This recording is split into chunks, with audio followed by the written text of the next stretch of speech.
It was a great break. Hopefully we can maximize the opportunity coming out of it. I'm concerned about that. We got to do a really good job about being on the details and the discipline that it takes to make sure that we get back on track. 'Cause it's just not automatic that everything's exactly the same as when you left it. So we're going to play a keen focus to get that done. Saw a really exciting Cincinnati team play last week, and they look like they're back and rolling. Quarterback looked great, and receivers looked great. They had a terrific ball game, so I know they'll be revved up to get this thing going too against us. So it's another. Here we go. We're traveling. We take off on Friday, East Coast. Here we come. So we'll get cranked up to do it again. There are a lot of young guys on this team. What have you seen already in the way they have responded to that bye week and the focus? I need a little more time. I don't know that yet. They look cheerful and upbeat and all that, but they haven't practiced full speed yet, like we will today. Did Jamal get cleared? Yes. So there we go. Next. When you look at Cincinnati, there's definitely a deep threat there with Burrow and with Chase. But why is that? Like, what makes that such a weapon for them? Joe Burrow's a terrific quarterback. He's shown that over the years. His college days proven, I mean, he's the big time QB. Their coach really loves to throw the football and utilize and trust him, and he's got terrific receivers, and Jamar happens to be their top guy. You can't have a bigger game than 3 touchdowns and 19 targets and all that. All the balls that he took to the house were phenomenal. So they're loaded, but that's not all. Joe Mixon is a great player too, and he makes their running game. They just got everything that you need. It was only 9 plays, but what'd you notice from Jamal Adams?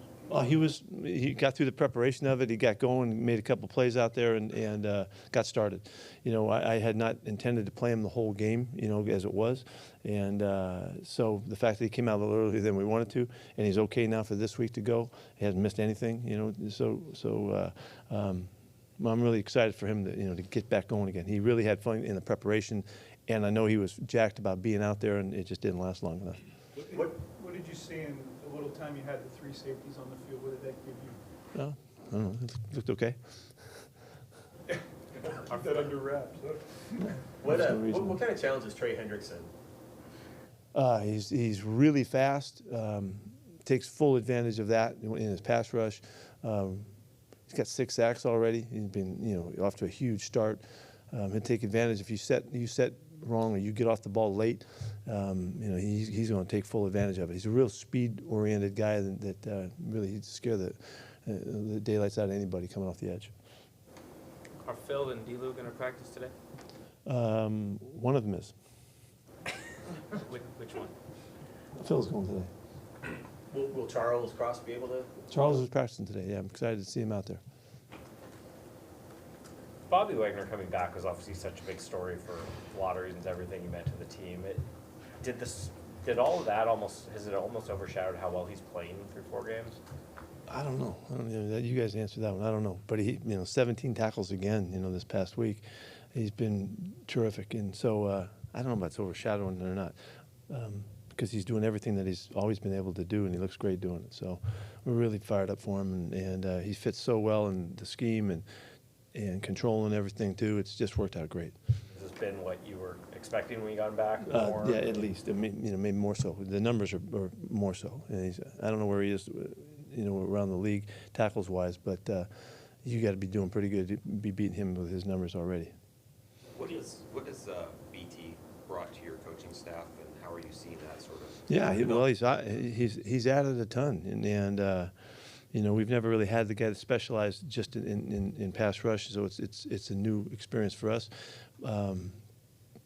But he's got a wealth of knowledge about it. He has a great way of connecting with the players.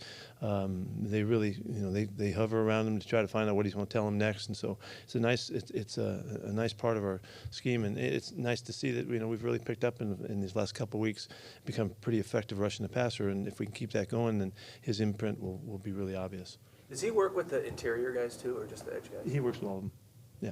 What made you want to add that position to your coaching staff? We want to rush the passer a little better, trying to get better.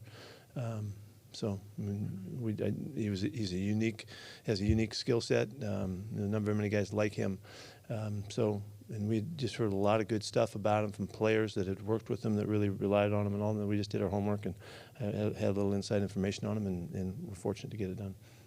What goes into being good at calling the games the way Jay Reed is? Most of it is experience and feel. The experience to have the awareness that he can separate from the action and get into the mental part of it, what's going on, what he's looking at, the formations, the sets, all that kind of stuff, so he can take advantage of it. But he needs the background of knowledge, so that's where the experience is. So it's like some guys are just getting to the next play. He's already thinking of what we could do. He strategized, and he's got a plan. He's got a feel for it that they work out during the week, and then he tries to execute it during the game. So it's the experience and the feel, and then there's a poise to that too, because there's not a lot of time there, from when he gets his information that he has to communicate. And the part that I think is really obvious, he commands their respect. They'll do what he tells them at the last second, and they'll take advantage of as best they can, of the games and the stunts that we're using. So there's a lot to it. So does he have a lot of latitude up there then? Yeah, I mean, there's a plan. Yeah, we trust him. Yeah, Clint's got a great relationship with him, and they feel like they're really communicating well. And sometimes the players see stuff better than we can see it. They're right there. They can feel it. They can look at the guy they're going against. And so, fortunately, we have a guy that can help us with that. If you just call him from up top or on the sidelines, you're missing some of the variables. And so, it's most valuable if a guy really has an awareness for it, which he does. Pete, with Devon, his ability to jump into that nickel spot last week, given already goes down in practice for you, comes unavailable. For him to step in, having not been there a ton since he got back, just your thoughts on the way he kind of handled that and the time to have what he did off of that. Yeah, well, he had been working there for some time. We started it way back. We had a plan for this, so he's been kind of waiting for us to cut him loose, really. And so he was ready. He was backing up at the spot, and so he was. And it was just a matter of time before that we would check it out. Obviously, he hit it with a big splash and looked great, and there's so much future for him there to continue to figure stuff out and use his awareness and all that. So, it's a notable accomplishment for a first-year guy. Limited opportunities, limited in springtime as well, to be able to be this comfortable with it. So he's a unique player. And I mean, he's been playing outside too, some. So I mean, being able to do both of those. Yeah, I mean, adds to it. Really, yeah. So it's an obvious statement, and it's why you're bringing it up.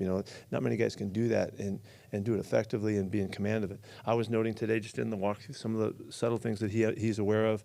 It's surprising, that he has that much awareness. So anyway, and he's just got so much room to grow. So it'll be great to see. You stick with him there? Pardon me? Will you stick with him inside doing the dual role outside? Some. Okay. On draft day, you made the comparison between Devon and sort of Troy Polamalu had come to mind. Mm-hmm. Was is the physicality that he brings to the table? Because obviously he's not a safety, he's playing nickel back here, but is that part of it? It's different. Really, what I was referring to is different than that. However, they do share the same sense of going for it. Troy was a phenomenal player at seeing stuff, analyzing, and he's already halfway there.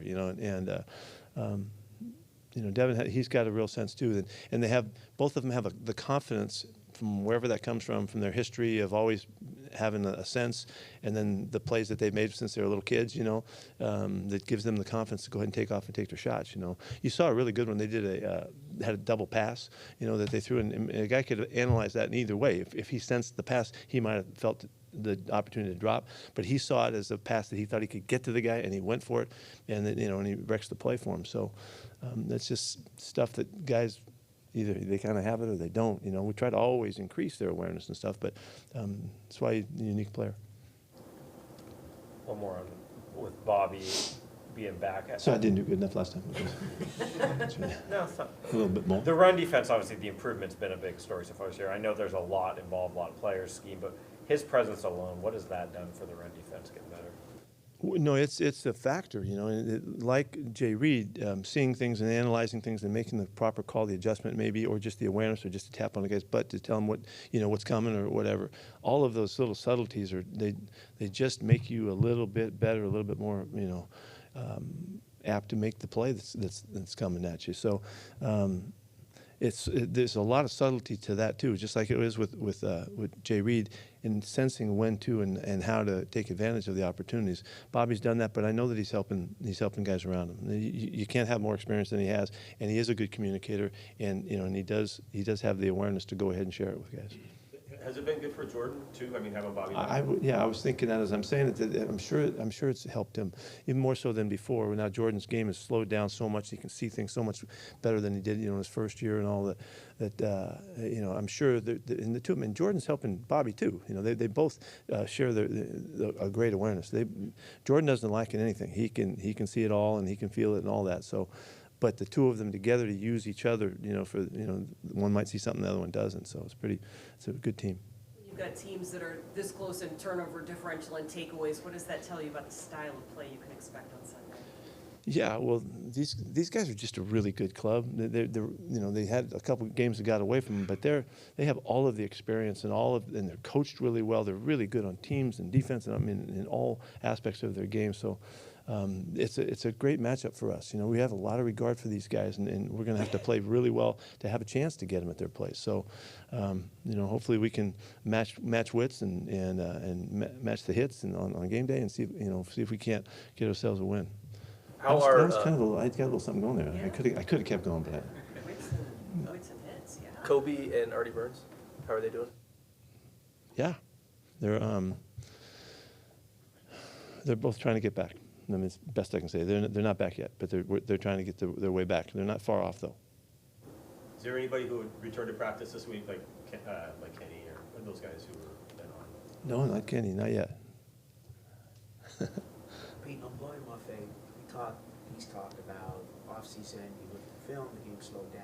Mm-hmm. How has he improved from game one to now, taking that next step? Well, I think in normal fashion, his confidence is up. He's realizing if you just talk to him about it, guys, ask him the questions, he'll tell you. He'll exude a different awareness, a different confidence than he's had, and that's only helps. And it just helps him play a little bit faster, have a little bit more edge, a little more physical. All of those things are showing up. So. We've been making him aware of how much better he looks and how much more he knows, and to try to support him on that so that he can take advantage of what's going on. He's doing a nice job right now. We're really excited about him. That was it. Thank you.